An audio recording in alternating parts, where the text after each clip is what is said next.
कि बाबा साहब डॉक्टर अंबेडकर ने क्या करने के लिए कहा, बाबा साहब की युवाओं से अपेक्षा क्या थी।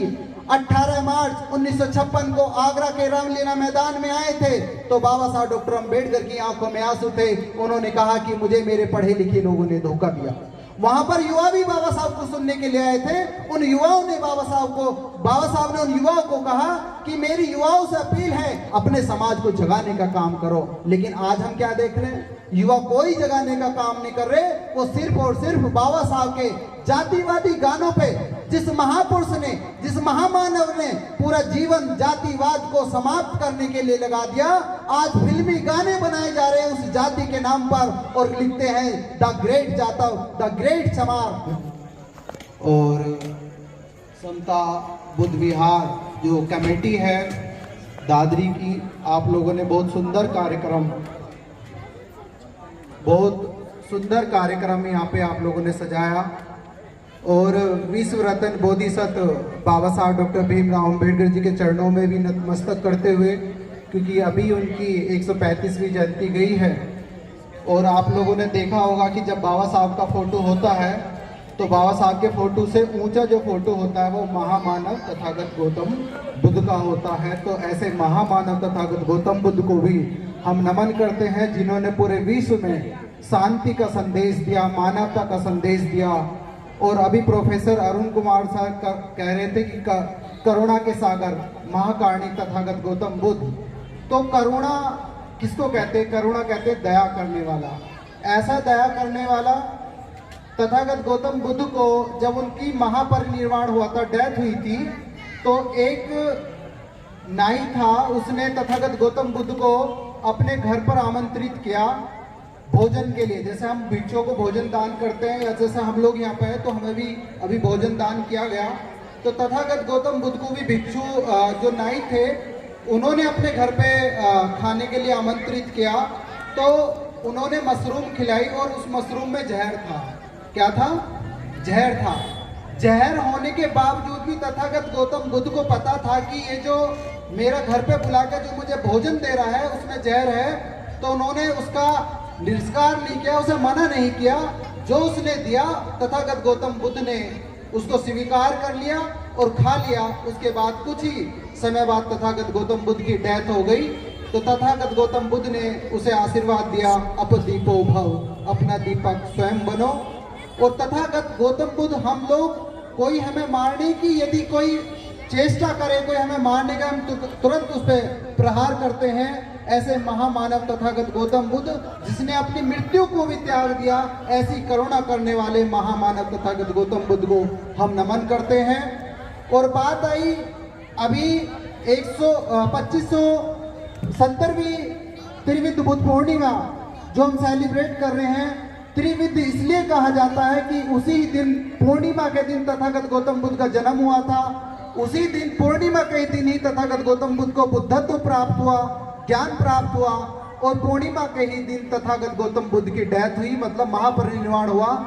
ऐसी संयोगवश पूरे विश्व में कहीं पर भी ऐसा संयोग नहीं हुआ कि किसी इंसान की तीनों जो डेट थी वो सेम मिली। तो ऐसा त्रिविध बुद्ध पूर्णिमा कहा जाता है। प्यारे धम्म बंधुओं, हम आज ये जो प्रोग्राम कर रहे हैं वो बाबा साहब की बदौलत कर रहे हैं। बाबा साहब डॉक्टर भीमराव अंबेडकर ने 13 अक्टूबर 1935 को नागपुर में कहा था कि मुझे, मेरा हिंदू धर्म में जन्म हुआ, ये मेरे बस की बात नहीं है, लेकिन मैं हिंदू धर्म में मरूंगा नहीं, ये मेरे बस की बात है।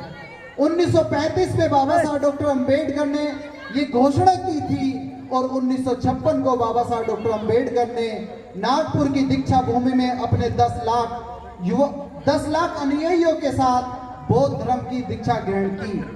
लेकिन आज हम देखते हैं हमारे समाज में क्या हो रहा है। हमें दुख होता है इस बात का कि हम सिर्फ बाबा साहब की जयंती तो मना लेते हैं, लेकिन बुद्ध पूर्णिमा से हम बहुत दूर हट जाते हैं। क्योंकि बाबा साहब डॉक्टर अंबेडकर ने जब बौद्ध धर्म ग्रहण किया था नागपुर की दीक्षा भूमि में, तो वहां पे लाखों की संख्या में पूरे भारत से लोग वहां जाने वाले थे। तो तथागत बाबा साहब वहां पे बैठे थे, तो बाबा साहब अखबार पढ़ रहे थे उस जगह पे जहां पर लगभग 10 लाख लोग आने वाले थे। तो बाबा साहब जब बैठे थे तो कुछ लोगों ने देखा कि अरे बाबा साहब तो बाहर बैठे कुर्सी पे, तो वो देखने लग गए। जब बाबा साहब प्रोग्राम स्टार्ट होगा तो स्टेज पे बाबा साहब दूर से देखने को मिलेंगे, यहाँ तो हमारे साक्षात हमारे सामने ही बाबा साहब बैठे हैं। तो उन लोगों ने लाइन लगाई और बाबा साहब डॉक्टर अम्बेडकर के वो लोग पैर छूने लग गए। तो बाबा साहब का ध्यान अखबार की तरफ था। जब अखबार बाबा साहब डॉक्टर अम्बेडकर ने नीचे रखा तो देखा तो लंबी लाइन बाबा साहब की पैर छूने वालों की लग रही है।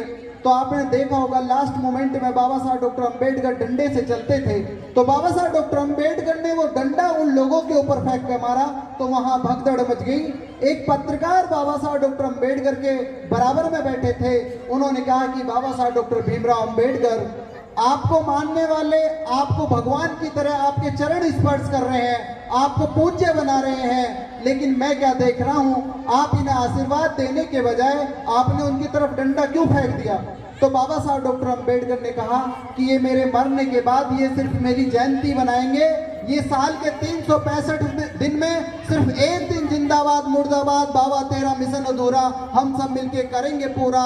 साल के 365 दिन में एक दिन जागेंगे, बाकी जो 364 दिन है ये पूरे दिन 364 दिन ये सो जाएंगे, ये मेरे भक्त बन जाएंगे, मेरे अनुयायी नहीं बनेंगे। बाबा साहब ने कहा कि मुझे भक्तों की जरूरत नहीं, मुझे अनुयायियों की जरूरत है। भक्त भक्ता ही करता है, जिंदाबाद मुर्दाबाद का नारा लगाता है, लेकिन उस महापुरुष के विचार को, उनकी विचारों को, उनकी जो बातें हैं उन्हें आगे बढ़ाने का काम नहीं करता। लेकिन आज हम जब समाज में देखते हैं बाबा साहब तेरा मिशन अधूरा हम सब मिलके करेंगे पूरा, ऐसा कहते हैं, लेकिन क्या करते हैं, अब जो प्रचलित चल रहा है वो डीजे का चल रहा है। फलानी कॉलोनी में 40,000 रुपए का डीजे कर रहे हैं, हमारी कॉलोनी 60,000 का करेगी।